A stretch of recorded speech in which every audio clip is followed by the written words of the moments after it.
안녕하세요. 오늘의 사연을 시작하겠습니다. 저는 30대 초반의 남성입니다. 제가 겪은 이야기를 전해보려 합니다. 군 전역 후 이런저런 일을 하다 적성에 맞지 않아 많이 방황했고 어떻게든 살아보려고 사업을 하기로 했습니다. 많은 고민 끝에 차린 사업은 대행업체였습니다. 사업이라고 하기도 참 애매했지만 수입이 없던 저에게는 선택의 여지가 없었습니다. 대행업체라고 하면 주로 다른 사람 대신 일을 처리하고 보수를 받는 것이 주 업무입니다. 보통 하객 대행 알바나 상견례식 부모 대행 역할 등을 생각하면 크게 어렵지 않을 것 같습니다. 돈 없이 시작한 사업은 크게 잘 되지 않았지만 그래도 먹고 살 정도는 되어 그냥 저냥 유지하며 살고 있었습니다. 어느 날 카페에서 전화가 왔다면서 젊은 여성으로 추정되는 분이 전화를 주셨어요. 처음에는 그냥 흔한 결혼식 하객 동원 주문인 줄 알았습니다. 평소처럼 기계적으로 상담 매뉴얼을 말씀드리고 있는데 그 여성의 반응이 없었습니다. 상담을 진행하면서도 그녀의 반응이 냉담했습니다.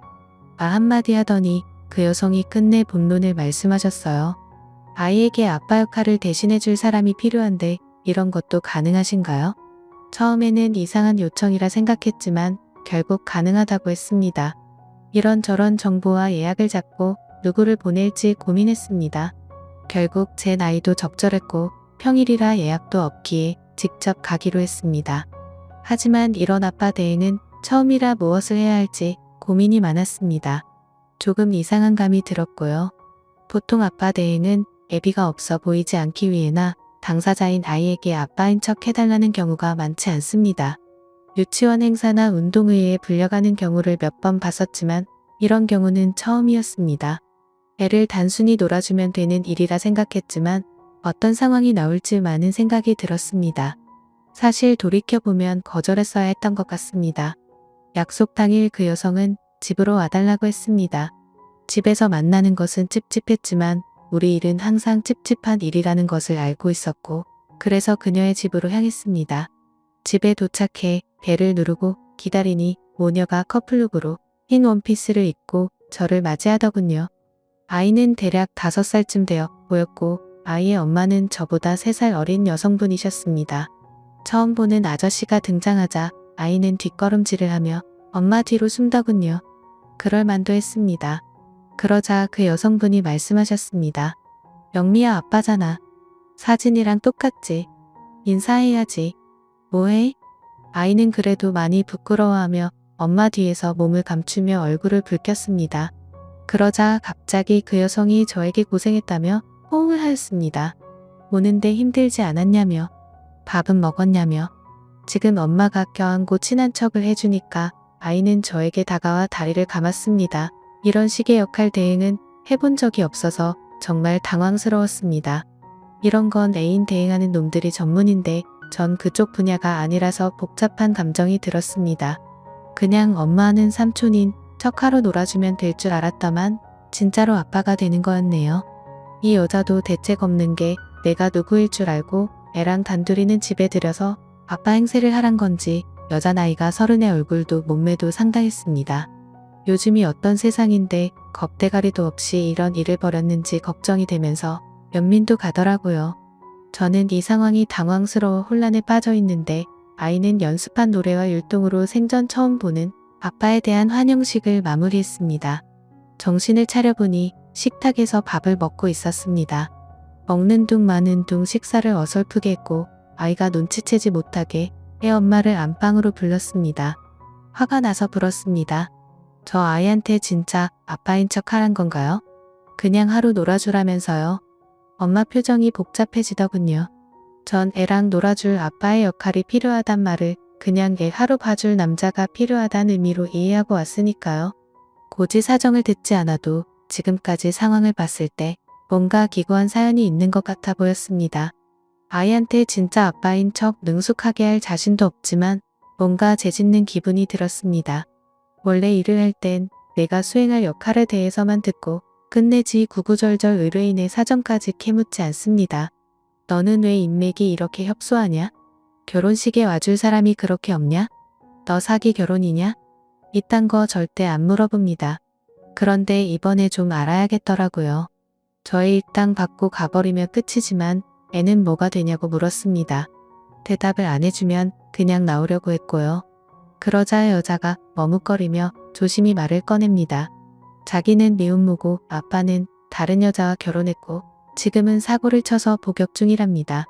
아이에게는 그동안 아빠가 못 오는 이유를 적당히 둘러댔고 매년 생일 때 올 거라고 거짓말을 해놨는데 커가는 아이가 영리해져서 올해는 가짜라도 보여줘야겠다고 생각하고 저를 찾은 거랍니다. 진짜 아빠인 척 해버리고 가버리면 애의 허탈감은 어쩔 거냐고 부르니까 그건 본인이 알아서 해결하겠다고 합니다. 이 여자 답이 없네요. 지금이라도 가서 삼촌이라고 말하라고 했더니 그건 안 된다고 합니다. 사실 제 생각에도 말이 안 되는 게 지금껏 아빠인 줄 알고 춤추고 노래 부르고 뽀뽀하고 다 했는데 밥 먹고 나니 짠하는 삼촌이지롱 하면 아이를 농락하는 것도 아니고 차마 저도 그렇게까지 못하겠더라고요. 어휴 저도 답이 없네요. 일단 이 좁아터진 집에서 나가고 싶었습니다.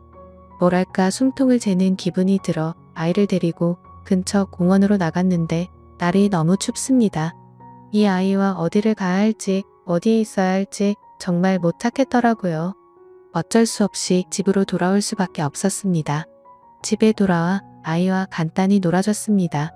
남자 없는 집에서 엄마랑 단둘이 살아서 그런 건지 아님 아직 어려서 그런 건지 친아빠와 전혀 안 닮았는데 저를 아빠로 철석같이 믿고 날았습니다. 어느 싸구려 사진관에서 합상했는지 거친 포샵의 흔적이 역력한 100일 가족 사진 들고 와서는 아빠 사진이라는데 뜨끔하다가 안쓰러워집니다. 머리엔 수만 가지 생각들이 듭니다.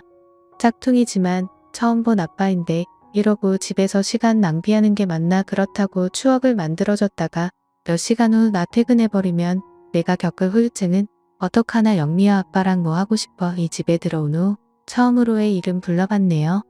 뭐 대충 외식하자 놀이동산 장난감 뭐 사달라 모범 답안을 몇 개 예상했습니다. 그런데 지방으로 뛰어들어가더니 퍼즐을 갖고 나와서 거실에 우르르 쏟네요. 퍼즐 맞추자고요. 이건 딱 봐도 초과급 무사이즈였습니다. 엄청나게 큰 퍼즐이 무려 3개네요. 아빠랑 맛있는 거나 먹으러 나가자고 아이를 회유했습니다만 꼭 퍼즐을 맞춰야겠답니다. 빨리 여길 벗어나고 싶은 마음뿐이었지만 어쩔 수 없이 묵묵히 퍼즐을 맞춰줬습니다. 백설공주가 반쯤 완성됐을 때 아이가 갑자기 발로 퍼즐을 차며 파토를 냅니다. 당황했지만 뭐 별 수 있겠습니까? 상냥하게 고객이 오케이 할 때까지 다시 퍼즐을 맞췄네요. 우여곡절 끝에 한 개의 퍼즐을 완성하고 두 번째 퍼즐을 거의 완성해갈 즈음 아빠 한 개씩 맞춰 라고 아이가 화를 냅니다. 내가 손에 가득 퍼즐을 쥐고 광속으로 퍼즐을 완성해가니까 퍼즐 조각을 빼앗아 가더니 제게 하나씩 건네줍니다. 빨리 퇴근하겠다는 일념으로 쪼그려 앉아 퍼즐을 맞춘 지 2시간 만에 처음으로 허리를 펴고 화장실에 갔습니다. 볼일을 보고 손을 씻는데 욕조 안에 뭔가 보입니다. 세 번째 퍼즐에 핵심 조각들이 있네요. 머리가 멍해지고 먹먹해지더군요. 퍼즐은 핑계고 아빠가 못 가게 잡아두려는 거였습니다. 손만 씻으려고 했는데 눈도 씻게 되었습니다. 아이는 제가 갈 걸 알고 있었던 거였습니다. 제 조카들은 퍼즐을 다 맞추면 흐트러질까봐 건들지도 못하게 하면서 좋아하는데 이 아이는 무표정이었습니다. 욕조에 숨겨둔 퍼즐 찾아서 갖고 나오니까 아이가 저를 허탈하게 쳐다봅니다. 결국 모든 퍼즐을 맞췄고 저는 아이와 작별하게 되었습니다. 여자는 제게 연신 고맙다고 하더군요. 돌아가려 신발을 신는데 아이는 울었고 저도 눈가에 나오는 눈물을 닦아야 했습니다. 눈물을 훔치고 아이를 안아주며 금방 또 올 거라고 거짓을 말아야 했습니다. 집에 돌아오는 길 돈은 벌었는데 기분은 좋지 않습니다. 그러면서 저의 5살 때 기억을 떠올려 봤습니다. 흐릿했습니다. 기억이 잘 안 나네요. 그 아이도 무럭무럭 다 커서 어린 날의 기억을 회상했을 때 저같이 흐릿한 기억이었으면 좋겠습니다. 복잡한 하루였습니다. 사실 그 아이의 엄마가 제 이상형과 닮아서 솔직히 약간 흔들린 것도 사실이네요. 저도 모르겠다 생각하고 그녀에게 연락을 한번 해보는 게 좋을까요? 아니면 그냥 여기서 적당히 끝내고 마무리하는 게 좋을까요? 여러분의 생각은 어떠신지 댓글 좀 부탁드려요. 재미있게 시청하셨다면 구독, 좋아요 부탁드립니다. 감사합니다.